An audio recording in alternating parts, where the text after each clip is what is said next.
শুভ সকাল বন্ধুরা, কেমন আছো তোমরা? আশা করছি তোমরা সকলেই খুব ভালো আছো আর আমরাও ভালো আছি। আজকে যা অবস্থা হয়েছিল আর কি, সকালবেলা ছাদ টাদ এত নোংরা হয়েছে, কোথা থেকে কি সব পাতা পুঁতি এসে ভর্তি হয়ে গেছে।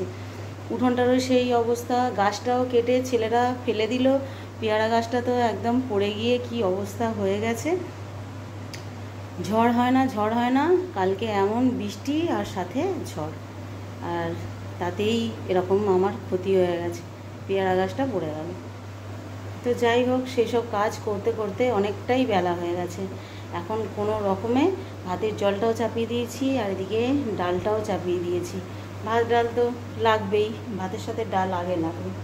তো চারা মাছ এনেছে, সেই মাছটার ঝাল করব আর ডুমুরটার তরকারি বানাবো।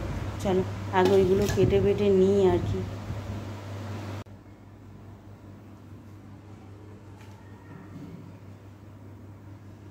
ভাত তো প্রায় হয়েই গেছে ধরতে গেলে। আজকে আর পেঁপে সিদ্ধ দিইনি, আজকে আলু সিদ্ধ দিয়েছি আর কচু সিদ্ধ দিয়েছি। আমার বেশ ভালো লাগে কচু সিদ্ধ। ছেলেরা আবার কর্তামশাই ওরা কচুর তরকারি তবু খায়, কিন্তু এই সিদ্ধটা একদমই খাবে না। আর এদিকে ডালও সিদ্ধ হয়ে গেছে, সাথে টমেটো দিয়ে দিয়েছি। এইবার হবে আগে তরকারিটা করে নিই, তারপর ডালটা আর কি সাঁতলাবো। এই যে বড়ি নিয়ে নিয়েছি কটা, আর এখানে বেগুন আলু আর একটা মনে হয় টমেটো নিয়েছি, না দুটো টমেটো আছে, আর পেঁয়াজটা কাটিনি, এই একটাই পেঁয়াজ দেব। পেঁয়াজ দিয়ে এই ডুমুরের তরকারিটা করবো। ডুমুরটা কেনা নয় জানো, আমাদের এই সামনের গাছটায় একটা ছোট্ট গাছ আছে, সেইটাই হয়েছিল বেশ অনেকগুলো। তো ভাবলাম যে না, আজকে পেরে একটা তরকারি বানিয়ে নিই। আর ডুমুরের তরকারি খেতে বেশ ভালোও লাগে, তাতেই এইগুলো দেবো আর কি, বড়ি বেগুন আলু আর টমেটো এরম দিয়ে করলে না বেশ ভালো লাগে।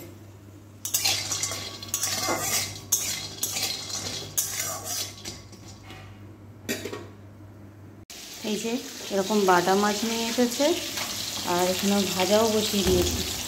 এটা এরকম সর্ষে পোস্ত বাটা দিয়ে ঝাল করব, ব্যাস এইটা হলেই হয়ে যাবে। তার মধ্যে আবার জানো, এখন আবার বৃষ্টি এসেছে, খুব জোর বৃষ্টি হচ্ছে, লাইট জেলে রান্না করতে হচ্ছে। রোজ দুপুরবেলা সন্ধ্যেবেলা কোনো না কোনো সময় হচ্ছেই। কালকে সকালটা বাদ গেছে বলে রাত্রিরে তো নিয়ে বৃষ্টি হয়ে একবারে স্রোত তুলে নিয়েছে, আবার এখন আরম্ভ হয়েছে। কবে যে বৃষ্টি ছাড়বে কি জানি।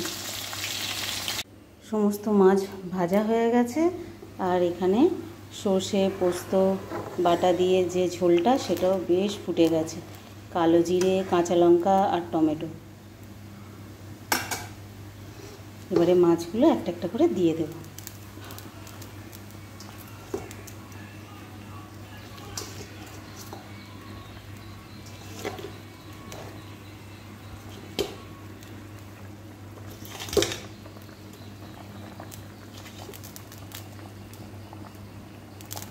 এইটা হয়ে গেলেই ব্যাস রান্না কমপ্লিট।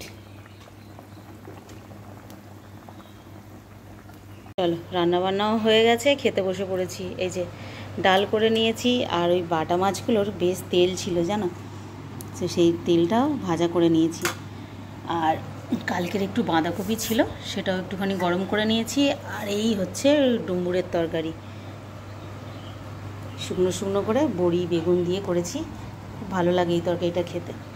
আর এই যে এরকম মাছের ঝাল।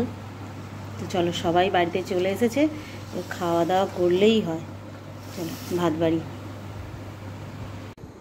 আর আজকে বিকেলের পর ডাক্তারখানায় গিয়েছিলাম জানো, আর সেখান থেকে ঘুরে আস্তে আস্তে প্রায় অনেকটাই রাত্রি হয়ে গেল, 8:30 বেজে গেল। তো তোমার সেই দুপুরে যেসব বাজার নিয়ে চলে এসেছিলো, কোনো রকমে রেখেই দিয়েছিলাম। অত এইসব এক পাঁজা শাক এনেছে জানো, কলমি শাক, লাল শাক, আর জলে এনেছে যখন দেখছি কিনা পুরো একদম জল টোপে টোপে পড়ছে শাক দিয়ে। তো খুলে আর এই মেঝের মধ্যে রেখে দিয়েছিলাম, তো এখন শুকিয়ে গেছে জলটা, আর এই গোড়াগুলো সব কেটে বেছে রেখে দিচ্ছি, তাতে কালকে রান্না করতে সুবিধা হয়ে যাবে। আর এমনি এখন আর সেরকম কোনো কাজ নেই, কাজ মোটামুটি সব কমপ্লিট। তো চলো বন্ধুরা, আজকের ব্লগটা এই পর্যন্তই, পরের দিন আবার দেখা হবে, ততক্ষণ টাটা। এই বর্ষাকালে বলেই দিয়েছিলাম যে শাকটা বেশি কিনো না, কিন্তু সেই নিয়ে এসে হাজির করেছে।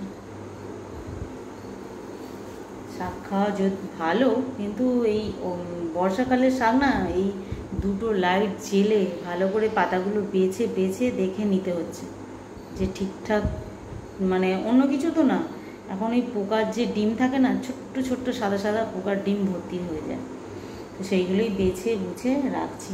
অনেকক্ষণ বসেছি, কোমরটা আমার পুরো একদম মানে সেই সোজা হয়ে গেল এই শাক বাছতে গিয়ে, জান। চলো টাটা।